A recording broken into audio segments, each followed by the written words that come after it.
மருதமலை முருகன் கோயில் குடமுழுக்கு 4ஆம் தேதி நடக்க போகுது. அதாவது ஏப்ரல் 4ஆம் தேதி நடக்க போகுது. அதை தமிழ்ல நடத்துங்கன்னு பலர் குரல் கொடுத்தாங்க. பல தமிழ் அமைப்புகள் எல்லாரும் குரல் கொடுத்தாலும் முதன்மை குரலா நாம் தமிழர் கட்சியோட குரல் இருந்துச்சு. களத்திலே இறங்கி போராடினாங்க. அப்புறம் வழக்கும் தொடர்ந்து இருந்தாங்க. அதன் விளைவா இன்னைக்கு உயர்நீதிமன்றத்துல தமிழ்நாடு அரசின் தரப்பு அதுவும் இந்து சமய அறநிலையத்துறை தரப்புலயே தமிழிலும் சமஸ்கிருதத்துக்கு இணையாக தமிழிலும் குடமுழுக்கு நடத்தப்படும் அப்படின்னு சொல்லியிருக்கிறாங்க. மிக மகிழ்ச்சியான செய்தி. இது நடந்தது என்ன, எப்படி இந்த இடத்துக்கு வந்துச்சு, வந்திருக்கிற தீர்ப்பு என்னங்கிறத கட்டாயம் பார்க்க போறோம். கூடவே இது நாங்களும் தமிழ் தேசியம் பேசுறோம்னு நம்மளை போலவே பேசிக்கிட்டு ஆனா நம்மளை எதிர்க்கிறதையே பாதி நேரம் வேலையை வச்சுட்டு இருக்கிற சில பேர் இவ்வளவு வன்மத்தை தனக்குள்ள வச்சிருந்திருப்பாங்கன்னு நம்ம நினைக்கவே இல்லை. ஏன்னா இது நடக்கிற இதே காலகட்டத்தில் பாரிசாலன் அவர்கள் அவருடைய தனிப்பட்ட குழுவில் இதை பற்றின ஒரு செய்தியை பகிர்ந்திருக்கிறாரு. நாம் தமிழர் கட்சி மேலே இவ்வளோ வன்மத்தோடு இருக்கிறாருங்கிறது தான் நமக்கு அதை வெளிப்படுத்துது. அது என்ன அப்படிங்கிறது தான் இந்த காணொலியில் விரிவாக பார்க்க போகிறோம். வாங்க பார்க்கலாம்.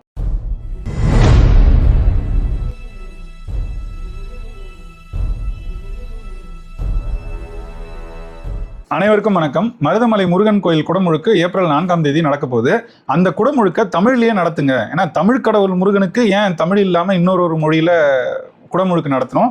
அது மட்டும் இல்லாமல் தமிழுக்கு இடமே இல்லாமல் வெறும் சமஸ்கிருதத்தில் எப்படி நடத்துவீங்க அப்படின்னு சொல்லி இங்கே பெரிய எதிர்ப்பு குரல் எழும்பியிருக்கு. அதுவும் குறிப்பாக அண்மை காலத்தில் எல்லா குடமுழுக்குக்கும் இந்த மாதிரி குரல் எழுப்பப்படுது. எல்லாருக்கும் நினைவு இருக்கும், பட்டீஸ்வரம் கோயிலுக்கு எழுப்பணும், இதே மாதிரி குரல் எழுப்பப்பட்டது. அதே போல் வயலூர் முருகன் கோயிலுக்கும் எழுப்பப்பட்டது. இது ஒரு தொடர் கதையாக இருக்குது. கிட்டத்தட்ட ஒரு 7-8 ஆண்டுகளுக்கு முன்னாடி நாம் தமிழர் கட்சி சார்பாக தஞ்சாவூர் குடமுழுக்கு நடக்கும்போது அதை முழுதும் தமிழ்லேயே நடத்தணும் அப்படின்னு சொல்லி போய் வழக்கு தொடர்ந்தாங்க. அந்த வழக்கோட தீர்ப்பா தமிழில் கட்டாயம் நடத்தணும்னு தீர்ப்பு வந்துச்சு. அன்றைக்கு தமிழிலும் முதன்முறையாக குறைந்தது சில 100 ஆண்டுகளில் முதன்முறையாக தமிழில் குடமுழுக்கு நடத்தப்பட்டது. இது நடந்தது நாம் தமிழர் கட்சி தொடர்ந்த வழக்கில் அண்ணன் வழக்கறிஞர் சுரேஷ்குமார் இன்றைக்கும் நாம் தமிழர் தொழிற்சங்க பேரவையின் செயலாளராக இருக்கிறாரு. அவர் தொடுத்த வழக்கில் தான் அந்த தீர்ப்பும் வந்துச்சு. அது தமிழ்லையும் குடமுழுக்கு நடந்தது.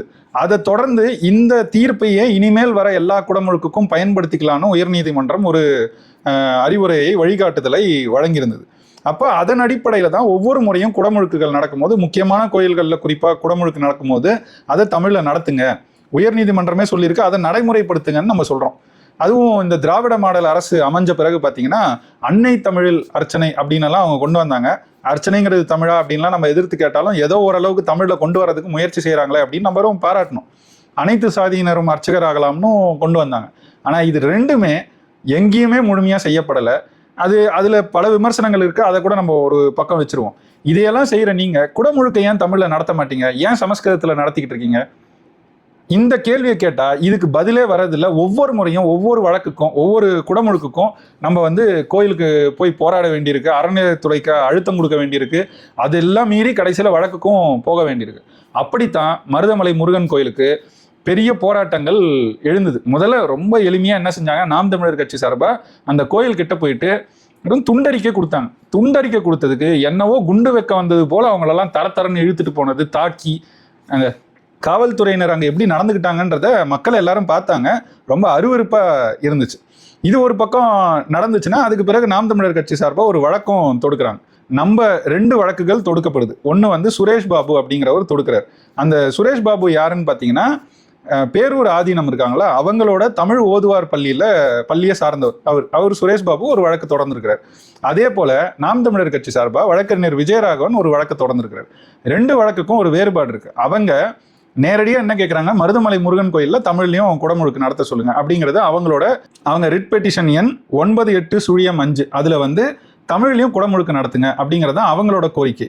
நாம் தமிழர் கட்சி சார்பாக வழக்கறிஞர் விஜயராகவன் தாக்கல் செஞ்ச ரிட் பெட்டிஷனோட எண் 11325 11325. அந்த ரிட் பெட்டிஷன்ல என்ன கேட்டிருக்காங்கன்னா, ஏற்கனவே குடமுழுக்குகளை எப்படி செய்யணும் உயர்நீதிமன்றத்தில் ஒரு வழிகாட்டுதல் இருக்கு, அதை முழுமையாக பின்பற்றணும் அப்படிங்கிறது தான் இந்த ரிட் பெட்டிஷனோட இது 2ஐயும் முன் வச்சு தான் வழக்கு தொடரப்பட்டது. இந்த 2 வழக்கையும் விசாரணைக்கு எடுத்த நீதிமன்றம் இன்னைக்கு அரசு தரப்புல பதில் சொன்னாங்க. பதில் சொல்லும் போது கட்டாயம் சமஸ்கிருதத்துக்கு இணையாக தமிழிலும் குடமுழுக்கு செய்யப்படும், குறிப்பாக மருதமலை கோயிலில் செய்யப்படும் அப்படின்றத இந்து சமய அறநிலையத்துறையின் சார்பாக தமிழ்நாடு அரசு நீதிமன்றத்தில் சொல்லியிருக்கு. இது ஒரு பெரு வெற்றி. ஏன்னா தொடர்ச்சியாக கடந்த 2-3 குடமுழுக்குகளில் நம்மளால சாதிக்க முடியாததை இந்த முறை மருதமலையில சாதிச்சிருக்கிறோம். குறிப்பா முருகன் கோயில்ல தமிழை கொண்டு வரதுக்கு இவ்வளவு போராட வேண்டியிருக்கு, அதுவும் தமிழ் மண்ணிலேயே.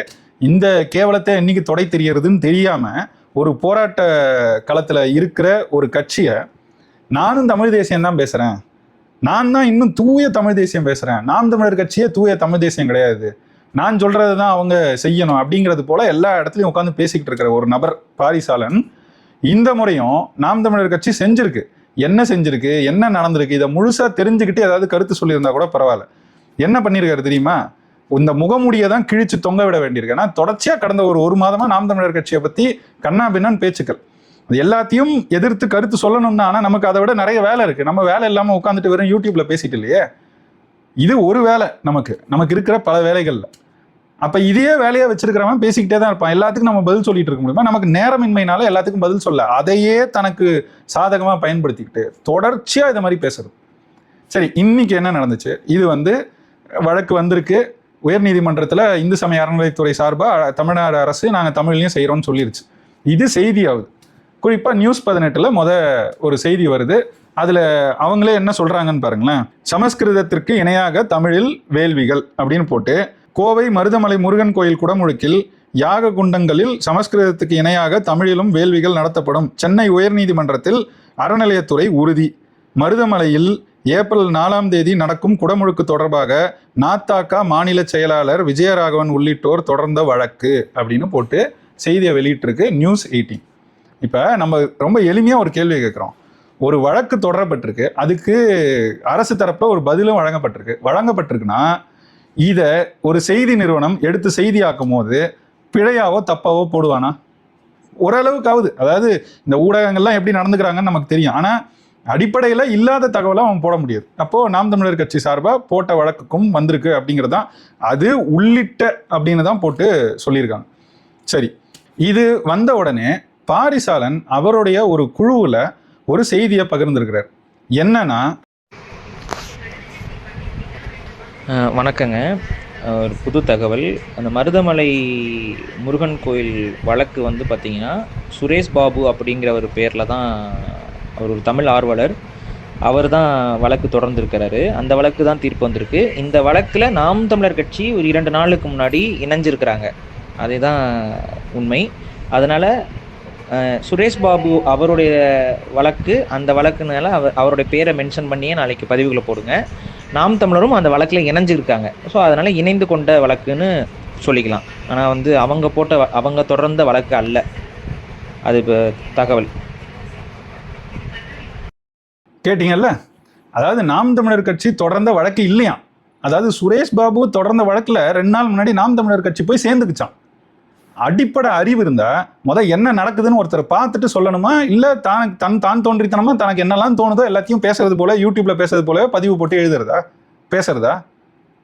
2 வழக்குக்கும் என்ன இருக்கு நான் சொல்றேன். இப்ப சொன்னேன்ல, 98-5, இன்னொன்று 11-325, இப்படி 2 வழக்கு இருக்கு.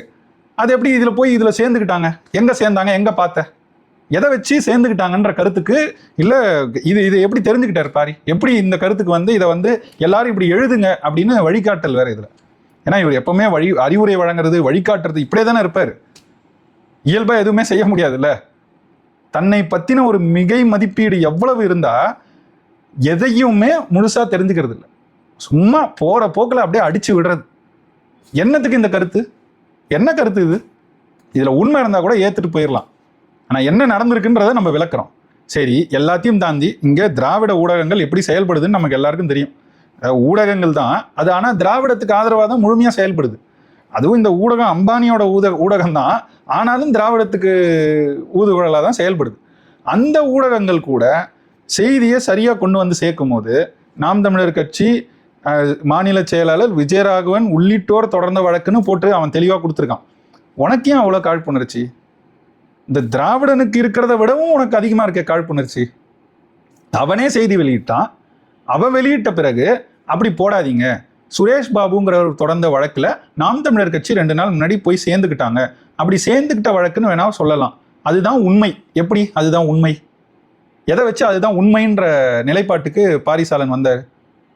உள்ளூரை எவ்வளவு வன்மம் பார்த்தீங்கல்ல. நாம் தமிழர் கட்சியை நான் ஆதரிக்கிறேன் அப்படின்னு சொல்லிக்க வேண்டியது. ஆனால் பொழுதன்னைக்கும் நாள்தோறும் நாம் தமிழர் கட்சியை திட்டி ஏதாவது ஒன்று பேசிக்கிட்டே இருக்கிறது. இதை தாண்டி என்னன்னா எப்போ பார்த்தாலும், அதாவது ஏதாவது ஒரு கேள்வி எவனோ ஒருத்தன் போகிற போக்கில் கேட்டால் கூட இப்படி தான் சூனியக்கார கும்பல் உட்காந்து வேலை செய்யுது. என்ன வேலை செய்யுதான்? இவரை எதிர்த்து இப்படி எழுதுங்க, இப்படி பேசுங்க அப்படின்னு சொல்கிறாங்களாம். யார் சொன்னாங்க? எங்கே பேசுனாங்க? ஒரு சான்று இது வரைக்கும் கொடுத்துருக்க அந்த மாதிரி. ஆனால் இன்னைக்கு நீ எழுத சொல்கிறன்ற சான்றோட வந்து பேசுகிறோம்.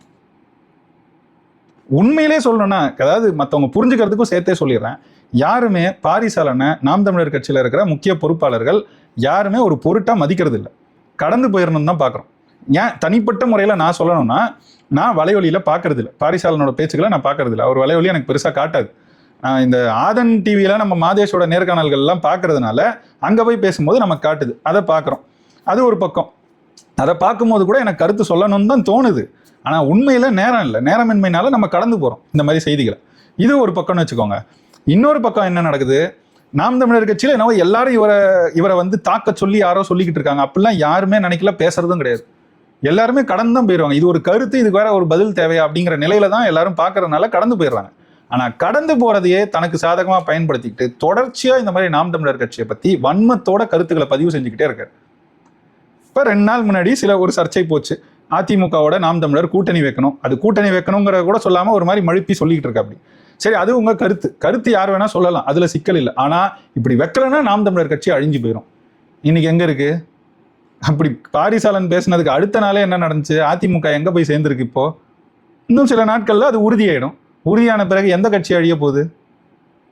இது முன்னுணர்தல் சரியா இல்லாம சில கருத்துக்களை வெளிப்படுத்த, அது கூட எல்லாமே தெரிஞ்சு எல்லாரும் சரியான கருத்தை முதலே சொல்லிடணும் நம்ம எதிர்பார்க்கல. சரி இருக்கட்டும்னா, ஆனா ஒரு கருத்தை வச்சுக்கிட்டு தொடர்ச்சியா எல்லா இடத்துலையும் போய் உட்காந்து இதுதான் பண்ணும், நான் வழிகாட்டுறேன், நான் அறிவுரை சொல்றேன் அப்படின்னு பேசுறது இருக்குல்ல, எவ்வளவு கடுப்பு இருக்கும். இவ்வளவு பெரிய கட்சியை ஒற்றை மனிதனா வந்து இவ்வளவு பெரிய கட்சியை கட்டி எழுப்பியிருக்கிறாரு.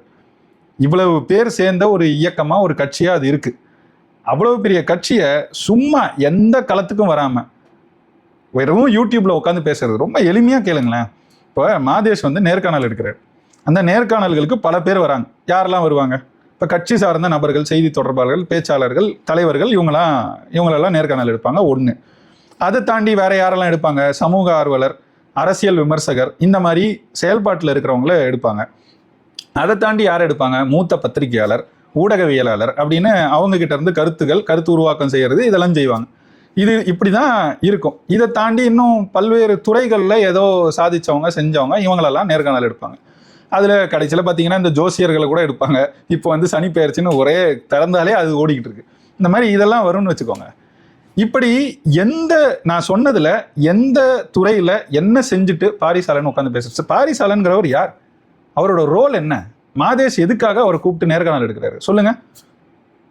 நாம் தமிழர் கட்சியை திட்டுறதை தவிர பாரிசாலன் உட்கார்ந்து உருப்படியா என்ன வேலையை செய்யறாரு? நாம் தமிழர் கட்சி வளர்ந்ததுனால தான் தமிழ் தேசியம்னு ஒருத்தர் பேசி ஒரு பெரிய கூட்டத்தை, தமிழர்களுக்கு ஒரு பெரிய விழிப்புணர்வை ஏற்படுத்தினதுனால தான் இவ்வளவு பேர் தமிழ் தேசியத்தை பின்தொடர ஆரம்பிச்சாங்க. அந்த காலகட்டத்தில் நானும் தமிழ் தேசியம் பேசுறேன்னு வந்து பேசிட்டு தொடக்க காலத்திலே வலையொலியை பயன்படுத்தி அதுல கருத்துக்களை பேசினதுனால, அதுவும் தமிழ் தேசிய கருத்துக்களை பேசினதுனால நாம் தமிழர் கட்சிக்கு இருந்த ஆதரவு, அந்த கருத்தியல் ஆதரவு வட்டம் பாரிசாலனையும் பின்தொடர்ந்தது. நாம் தமிழர் கட்சின்னு ஒன்று வந்து இந்த புற நிலையை ஏற்படுத்திடலன்னா பாரிசாலனுங்க யார் பார்த்துருப்பாங்க? யார் பொருட்டா மதிச்சிருப்பாங்க? இந்த சிந்தனை இருக்கணும்ல. ஒரு கட்சி அந்த கட்சியோட வளர்ச்சியை வச்சு தான் வளர்ந்துட்டு, ஆனால் அந்த கட்சியையே எந்நேரமும் குறை சொல்லிட்டு உட்காந்துருக்கிறதுங்கிறது என்ன மாதிரி செயல்பாடு இருக்கு? விரிவாக பேசுகிறேன். இந்த நேர்காணல்கள் மற்ற பேச்செல்லாம் வந்து பின்னாடி பேசுவோம். ஆனால் இப்போ இன்னைக்கு வந்து ஒரு நல்ல செய்தி வந்திருக்கு.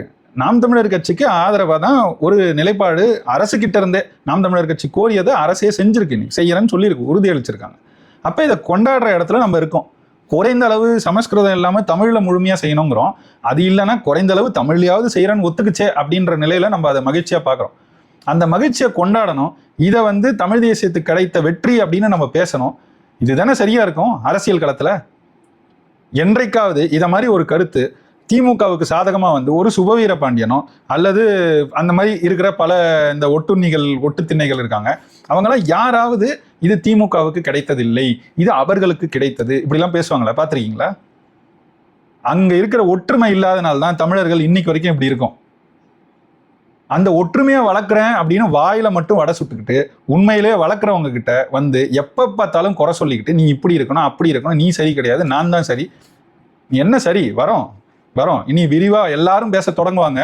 இனி பேச வேண்டியதுதான். ஏன்னா பல முறை கடந்து போயாச்சுன்னா என் நிலைப்பாடு நான் ஏற்கனவே சொல்லிட்டேன். எனக்கு வந்து நாம் தமிழர் கட்சியை எதிர்த்து பாரிசாலன் பேசும்போது கட்டாயம் எதிர்த்து பேசணும்னு தான் நினைக்கிறேன். நேரமின்மையினால தான் நம்மளால செய்ய முடியல. செய்வோம் இனிமேல். இப்போ ஒன்றும் இல்லை, இந்த மாதிரி பேசுறாரு, இப்படிதான் இருக்கு, பாரிசாலனோட ரகசிய செயல்பாடுகள் நிலைப்பாடுகள் இப்படிதான் இருக்குன்னா அது வெளியே தெரிய வந்தால் எல்லாரும் தானே எதிர்க்க போறாங்க. இன்னைக்கே பல பேர் எதிர்க்கிறாங்க. பல பதிவுகளை பார்க்குறோம். இதுல எல்லாத்துக்கும் நாம் தமிழர் கட்சியை வந்து இழுத்து விட வேண்டியது. நாம் தமிழர் கட்சியில யாருமே உன்னை மதிக்கலப்பா, ஒரு பொருட்டாவே எடுத்துக்கல, கடந்து போறோம். நீ தான் நாம் தமிழர் கட்சியை வச்சே பிழைச்சிக்கிட்டு இருக்க. அதை உணரணும். இனிமேலாவது இந்த மாதிரி பேச்சுக்களை குறைச்சிட்டு அது உண்மையா இருந்தால் எது உண்மையோ அதை பதிவு செய்யணும். ஒரு வழக்கு இருக்கு, அதுல போய் சேர்ந்துக்கிட்டாங்கன்றதும் 2 பேர் வெவ்வேறு வழக்கு கொடுத்துருக்காங்க, 2 வழக்குக்கும் சேர்த்து தீர்ப்பு வந்திருக்குங்கிறதுக்கும் வேறுபாடு தெரியாத ஒரு தற்குறி கிட்ட வேற என்னத்தை பேசுறது? நம்ம விரிவா பேசுவோம். இன்னும் நிறைய இருக்கு. உங்க பண்ணையார்த்தனங்கள் என்னென்ன பேசிக்கிட்டு திரியிறீங்க எல்லாம் பேசுவோம், விரிவா பேசுவோம். நன்றி, வணக்கம்.